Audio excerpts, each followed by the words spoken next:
ఇక సీఎం ను కలిసిన పట్నం ఫ్యామిలీ కాంగ్రెస్ లో చేరిన కాంగ్రెస్ లో చేరిన జిహెచ్ఎంసీ మాజీ డిప్యూటీ మేయర్ బీఆర్ఎస్ కు ఒకే రోజు ఇద్దరు ముఖ్య నేతలు షాక్ ఇచ్చారు. ఆ పార్టీ సీనియర్ లీడర్ ఎమ్మెల్సీ పట్నం మహేందర్ రెడ్డి, ఆయన భార్య వికారాబాద్ జెడ్పీ చైర్పర్సన్ సునీత గురువారం సీఎం రేవంత్ రెడ్డిని కలిశారు.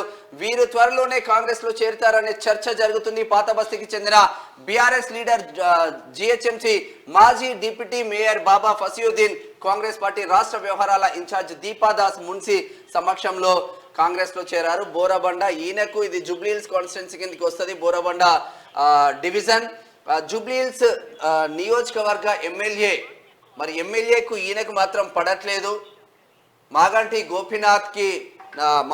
గోపీనాథ్తో నాకు ప్రాణహాని ఉందని వాళ్ళ పార్టీకి చెప్పిన, అధినేతకి చెప్పిన పట్టించుకున్న నాదుడు లేదు.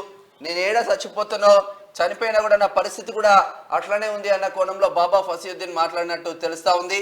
దీంతో రాష్ట్ర పార్టీ అధినేత పట్టించుకోకపోవడం ద్వారా కాంగ్రెస్ లో జాయిన్ అయినా అని చెప్తున్న బాబా ఫసియుద్దీన్ అని చెప్పుకోవచ్చు. సరే, ప్రయత్నం చేద్దాం. ఇప్పుడు ఇందాక ఒకసారి చూస్తున్నాము అంటే బిజీ ఉన్నట్టున్నారు సునీత మహేందర్ రెడ్డి గారు కానీ లేకపోతే మహేందర్ రెడ్డి గారిని కానీ ఏమన్నా.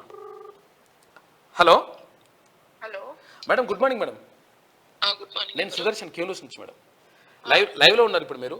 అదే నిన్న ముఖ్యమంత్రి గారు వెళ్ళి కలిసిన తర్వాత అంటే బయట చర్చ జరుగుతుంది కాంగ్రెస్ పార్టీకి వస్తారు అని చెప్పేసి, ఏమంటారు మేడం? కలిసినాం, సీఎం గారిని కలిసినాం. ఇప్పుడు మేడం 10th 11th మాట్లాడదాం. 10th 11th రేపటి నుండి చెప్తారా మేడం? Okay okay. వచ్చే అవకాశాలు ఉన్నాయి మేడం ఏమైనా?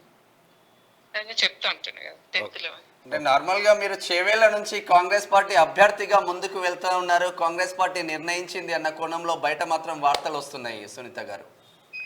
అదే అండి, అదే ఇంకా 10th 11th అట్లా ఇంకా చెప్తాం. ఇంకా ఏం అనుకోలే. ఓకే ఓకే అండి, థ్యాంక్ యూ మేడం. చెప్పండి. జస్ట్ సీఎం గారిని కలవడానికి వెళ్ళినాం. Okay thank you madam. Thank you.